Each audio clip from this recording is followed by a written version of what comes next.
非有消息，最近英国法院判处俄罗斯伏尔加蒂涅博航空集团向出租人支付 2.03 亿美元的赔偿。这笔钱已经冻结在荷兰银行中，一旦美国同意，将很快支付给租赁商。伏尔加蒂涅博集团是俄罗斯规模最大的航空货运公司，此前旗下共有50多架飞机，包括20多架巨大的波音747。在全球范围内，它也是非常重要的货运服务商。福地集团有3家公司，一家只使用波音737，叫做 A-Train， 一家主要使用波音747，叫做空桥货运，另一家只使用AN 124和1276，叫做福地货运。他们的老板都是阿列克谢·伊塞金，一位与政府关系密切的民营企业家。2022年俄罗斯进攻乌克兰之后，全球制裁俄罗斯，福地集团和伊塞金都在其中。因为无法再获得任何备件和技术支持， A-Train 停摆，空桥货运也不敢再飞，因为只要飞出去就有被扣押的危险。飞机是美国的产品，而且这些波音747基本上也都是租赁来的，只有福地货运使用俄国产货机可以外出做生意。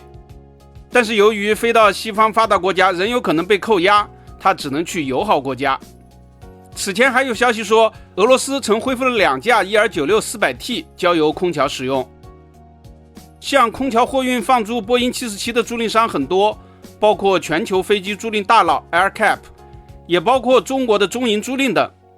中银租赁此前放租给空桥有3架波音747-8货机，注册号分别是 VP-BIN、VQ-BFU 和 VQ-BFE。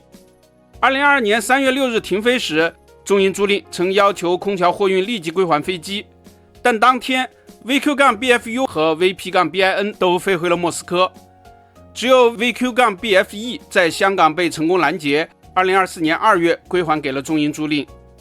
VQ-BFU 和 VP-BIN 也在滞留2年多后于2024年3月归还。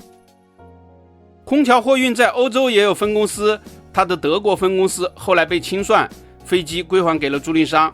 但是还有13架波音747目前在俄罗斯趴窝，无法回归主人。现在租赁商 AerCap 提出申诉，要求空桥货运赔偿自己的损失。英国法院经过审理，支持了这一说法，正好福地集团在荷兰银行中有存款，可以用于支付。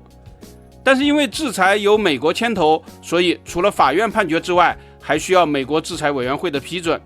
AerCap 要拿到钱，还要再等一等了。本期咱们就聊到这里，下期见。